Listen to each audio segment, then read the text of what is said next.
47 ans, je me suis dit pourquoi pas, il faut se lancer, préparer aussi les générations à venir. Et je pense que le bio, sur une partie d'exploitation, voilà, c'est plutôt raisonnable.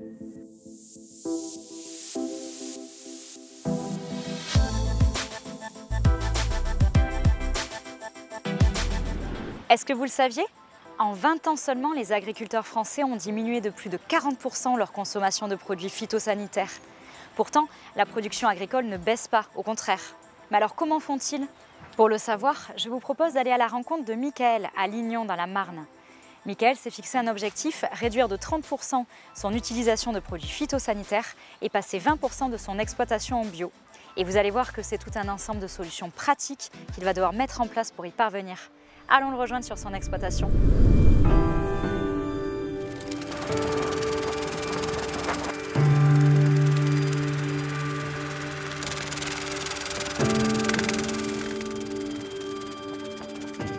Ça vaut 80 000 €. Donc tout seul, c'est pas possible.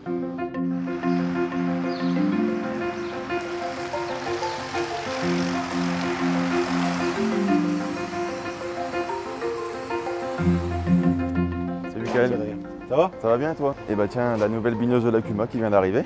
Donc là c'est une bineuse qui va être autoguidée directement par caméra, donc une caméra colorimétrique. Donc ça change bien du système d'antan où on avait quelqu'un derrière avec un petit siège. Et là vraiment la machine est autonome. L'intérêt premier pour moi, donc je vais conduire du bio. Donc là pour le coup j'ai absolument besoin de matériel de binage mécanique. Et puis sur la partie qui va être maintenue en conventionnel, agriculture raisonnée, mon objectif c'est toujours réduire les phytos. Et une des stratégies c'est aussi le passage en mécanique. Donc je vais passer en mécanique entre les rangs et sur le rang simplement, juste sur le rang, je vais passer en chimique, en désherbage chimique.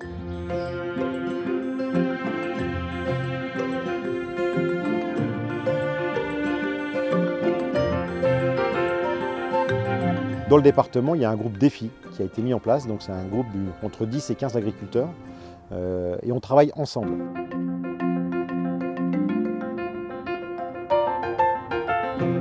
L'agriculture raisonnée, c'est tous les jours de l'observation, c'est se remettre en cause tous les jours.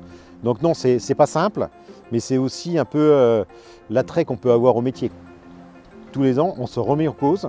Tous les ans, on essaye de prendre en compte les nouvelles innovations, les nouvelles recherches génétiques, les nouveaux outils mis à nos dispositions, la robotisation, les outils d'aide à la décision, les images satellitaires. On l'intègre dans nos choix, dans nos décisions, ce qui nous permet d'atteindre cette agriculture raisonnée, plus respectueuse de l'environnement.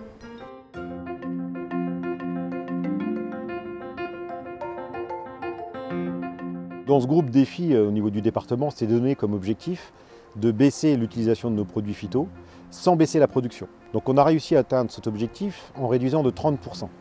Mais on sait qu'en allant au-delà, il y a de grandes chances qu'on perde en production et donc en volume. Et ça, c'est pas acceptable aujourd'hui. Baisser le volume de nos produits agricoles, c'est baisser le volume de matières alimentaires potentielles.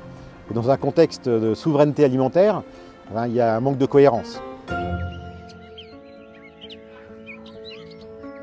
Sur une carrière, des essais, on ne peut pas en faire tant que ça en fait.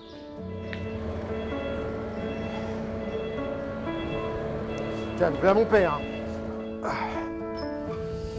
Bonjour. Salut, comment ça va? Ça va? Qu'est-ce que tu as fait comme fongicide dans les céréales d'hiver là? On a fait le premier fongicide la semaine dernière. Seulement? Oui, parce qu'ils annonçaient de la pluie.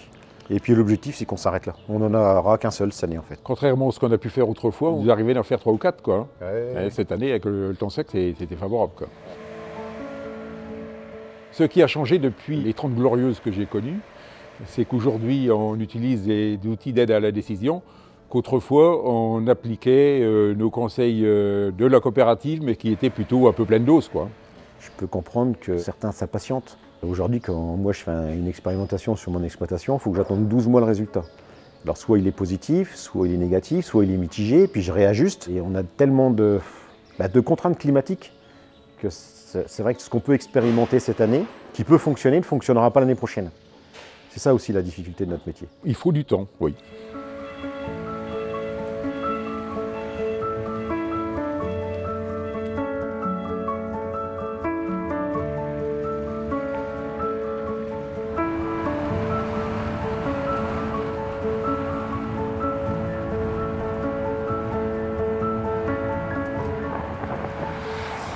Et moi je considère que l'apiculture c'est un élevage aussi à part entière. Et donc aujourd'hui je suis propriétaire de 80 ruches.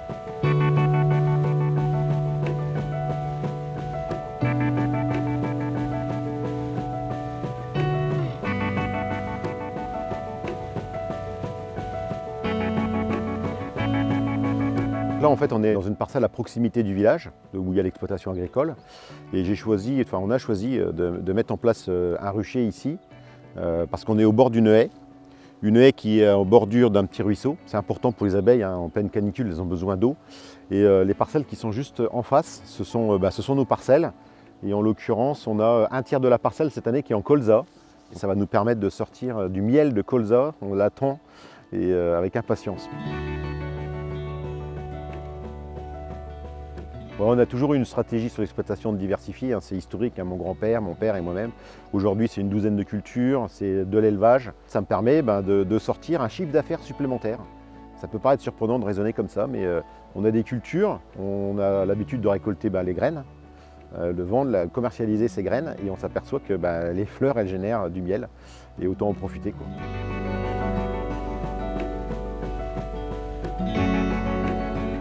Ce que je pense de l'agriculture, c'est que c'est un métier quand même assez difficile.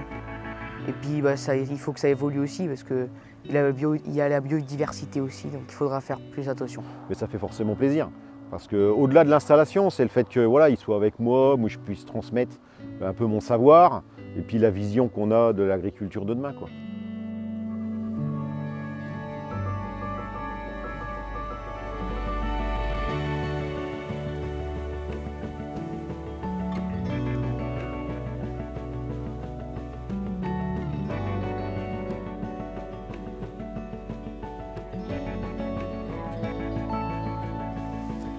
Donc là on est sur une de mes parcelles que j'ai décidé de convertir en agriculture biologique. Donc c'est un choix que j'ai fait il y a quelques mois, suite à une longue réflexion. Depuis que je me suis installé, j'ai ouvert ce dossier du bio à plusieurs reprises. Et en fait j'ai fait le pas en 2021 de démarrer.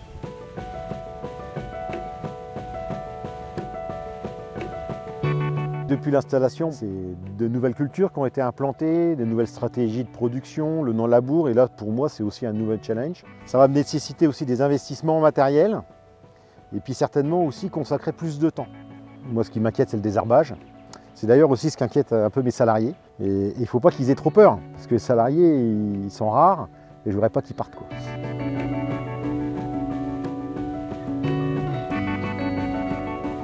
On a un métier passionnant parce qu'en fait il est très polyvalent, il n'y a pas deux journées qui se ressemblent, rien que déjà par rapport aux conditions météo. On a beau essayer de planifier les choses, on est forcément toujours perturbé par les conditions météo, par les interventions à réaliser, alors que ce soit dans les parcelles ou aussi sur les animaux. Donc c'est ça l'intérêt. Tous les ans il faut se renouveler, il faut répondre aux attentes des consommateurs. Donc ce qu'on avait appris à produire il y a 15 ans, aujourd'hui il faut changer de technique, il faut changer de production. Mais c'est ça tout l'intérêt de notre métier, quoi.